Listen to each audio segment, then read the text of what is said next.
Welcome back. Well, I'm standing amid scenes that I can scarcely believe. The city that I grew up in looks like it's been hit by a giant wrecking ball. And it's not just the buildings that have been wrecked, of course. This time, it's lives too. Dozens and dozens are dead, and many more are missing. This is how the disaster unfolded. A region that was struggling to its feet again after all it had been through. Then at 9 minutes to 1,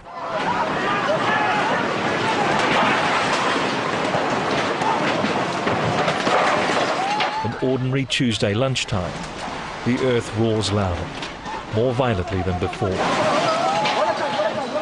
Because although this was smaller on the Richter scale than the big quake of September, this time around the fury was centred much shallower, only 5 kilometres deep, and much closer, just 10 kilometres from the city, near Littleton.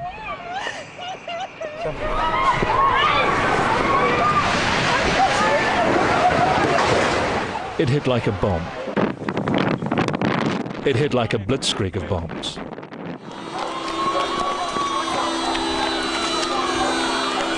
In the moments afterwards, chaos, confusion, fear. People desperate to find their loved ones. You've seen Jill next door. She's still in there. Amid the devastation, the scramble for safety, such as it is. This woman, perched atop the rubble, but seemingly uninjured, clings for her life. Just stay away from the edge. The Pine Gould building below her, a crumpled ruin. 4 floors of staff, so there could be anywhere about 200 people possibly in the building. Nobody yet knows how many. Insurance brokers, financial advisors. Guys, just come right back, mate. With aftershock still coming every few minutes, Christy Clements must be terrified. The fire service with its crane inches to the top, and she's carried delicately to safety. But how many more people remain trapped in here and elsewhere? There's a lot of people here. Already the city has run out of ambulances, the need far greater than any city could cope with. There are images we're used to seeing from some foreign city, not one of our own. At the press building, the roof has collapsed entirely, leaving workers pinned under their desks, unable to move or even see each other. Loss of buildings paling in comparison, even such celebrated landmarks as the Christchurch Cathedral. You know, the buildings are buildings. The really important thing are the people, and we just don't know if there are people under this rubble. I fear there are. They're everywhere, all over central Christchurch, now crumbled, contorted ruins. We crawled through our lunchroom to our fire escape, but it had all collapsed, so we were just on a concrete edge of the building, and then the fire truck's ladder helped us down. But Pine Gould is clearly one of the worst. I think there's about 10 people still from my work in there. And then a further shake. Another quake. Another quake. Yep. And just 20 minutes after the last, one more. Oh, we've just got another aftershock now. It's just shaking away. It wasn't too bad, but it's certainly rocking around. Yet in spite of the ruins, a seemingly barren wasteland of hopelessness can't keep optimism down. New Zealand's one of the best countries in the world for this sort of thing, so, you know. Does anyone know what magnitude it was? With not enough emergency services at hand, and the hospital overflowing, the injured are laid out on the grass. The effects on infrastructure are starting to become apparent. The airport closed except for emergency flights. Trains are stopped. Phone networks are jammed. There are widespread power outages. Sorry, it's overloaded, but I'll keep trying, okay? I'll keep trying. Streets are inundated, and with no telling when the next one will hit, the grim march from the central city commences. I just want to reiterate, as the Prime Minister did today in Parliament, the government's total commitment to doing every single thing we can. 4:30 in a live press conference from the bunker at the Beehive. 2 urban search and rescue teams will be flown to Christchurch. The Australians offer specialised personnel. Other international offers of help and expertise flood in. New Zealand leads the world's news once more. Top stories of these. A powerful earthquake hits the New Zealand city of Christchurch. People are dead. And then suggestions that it could be oh so much more devastating. The unfathomable words. Reports now that the suburbs of Brighton and Littleton are unlivable. But it's impossible for cameras to get there at this stage. The rescue efforts seem for now concentrated on the CBD. The 17th story of the Forsyth Bar building. 24 people are being rescued. And the inevitable fear after an earthquake. Fire. The CTV building, Canterbury Television, is destroyed and the flames break out amongst the rubble. One person is confirmed dead, but witnessing the devastation, it seems incredible that a woman is rescued. Just after 5 o'clock, 4 or so hours after the earthquake struck, a state of emergency is declared in Christchurch. Triage centres are set up all over the city. This one in Latimer Square are inundated with the injured, the despairing. And as our cameras find their way further afield, more widespread damage becomes evident. Historic Christ College has collapsed in parts. Thankfully, nobody here is injured. The wreckage of nature's ferocity even more apparent from the air. As news comes in that there are at least 30 trapped in the Pine Gould building, rescuers work frantically to get them out. But already there's one confirmed fatality. With those who have escaped unhurt from elsewhere finding refuge in Hagley Park, which itself shows profound scars. And for the first time, the true toll begins to emerge. So the advice I've had so far is that 65 people have lost their lives. We can't rule out death toll climbing from there. It's inevitable. With confirmation there were people in the spire of the Christchurch Cathedral when it fell.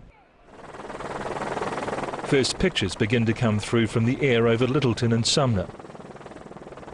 Houses teetering on the brink. Some consumed. A school on the edge of destruction.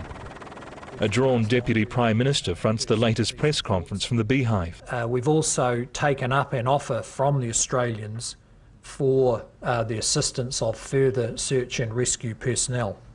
The world is recognising our tragedy.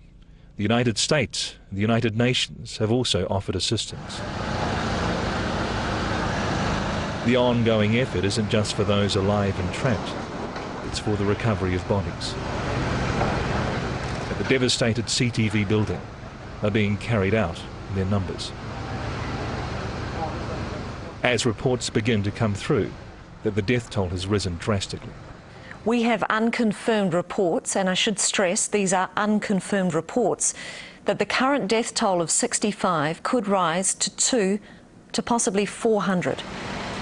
With unknown numbers still unaccounted for, the rescue effort steps up during the night. At every turn of the road, fears of more injuries or deaths. Police want nobody out here. Roads that are not impassable are dangerous. With emergency services already stretched to breaking point, more fires. No, just turn that off. But the watery mud of liquefaction is everywhere, hampering the effort, and water mains are broken. Very major problem. As you can appreciate, the main down Colombo Street has no water in it, and nor are the side streets, and we have to bring tankers in to fight this fire. And at the moment, I think we've got it under control. Nervous residents spend a sleepless night plagued by aftershocks, at least 23 since the main quake. What hasn't come down might still. 950 people camp out at welfare centres. They have nowhere else to go.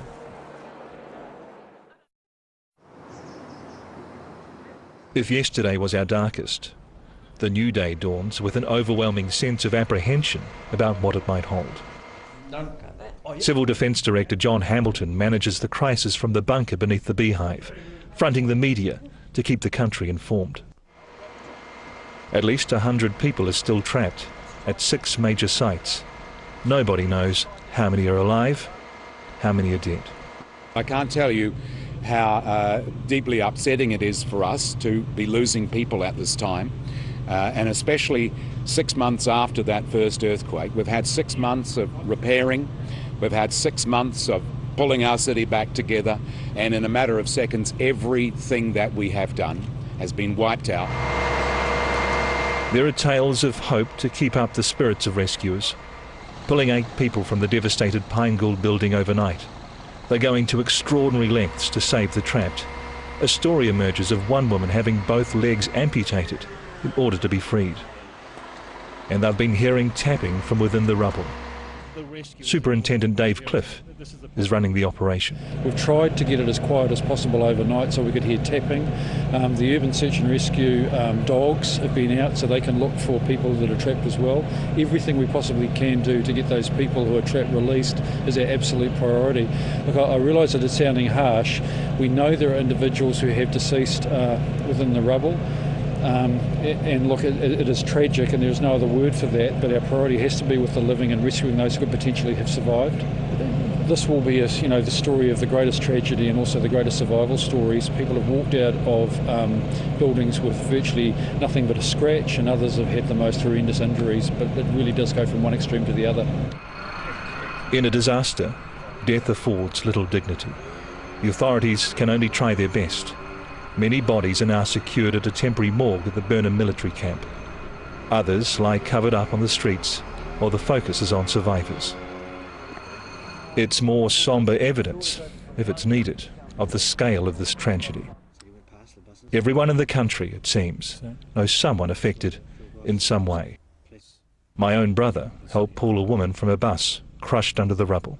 Her leg was trapped under the seat of the seat in front of her, which had a guy, an old guy on there, sitting in that seat, and he'd already passed. He was just completely squashed. We just sort of grabbed the side of the bus and pulled it away and tried to lift it out so other people could get her leg out. I mean, they were so good at what they were doing. They already had a splint on her leg and got her out through the window on that side of the bus. I guess it's one thing to appreciate that it's going to be bad, but to come face to face with the reality of it. I mean, I didn't get a lot of sleep last night, a lot of shakes, as you know.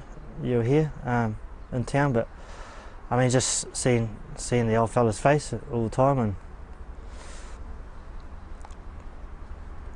I mean, when you're there, you sort of think about your own family. It's an impact that will be widely felt. Those who have seen too much, some trained to deal with it, most just having to cope. 9:30 this morning, and Cabinet meets to decide whether to upscale the response to a national state of emergency. You can see daylight.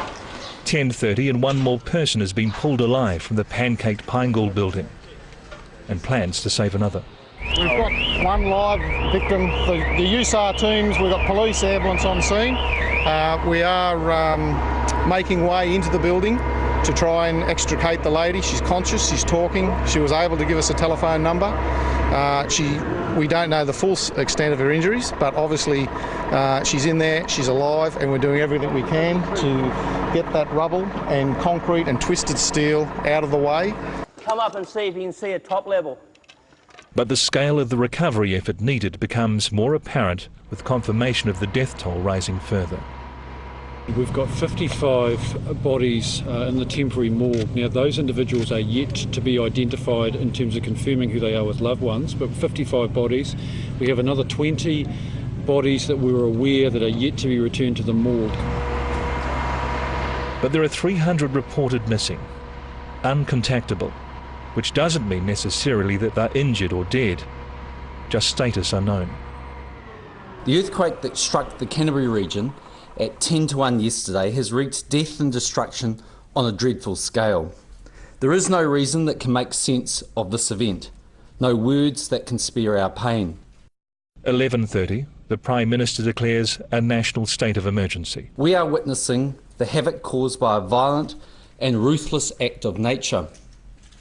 Many people have lost their lives, families have lost their cherished loved ones, mates have lost their mates. These deaths are the greatest loss. The cost of this carnage is inestimable. Even the cost that must be eventually counted too much to comprehend right now. The several billions of dollars, of course. Then there is the unfathomable, the still unknown number of lives lost, and the inconceivable toll on the living, the lucky to be alive.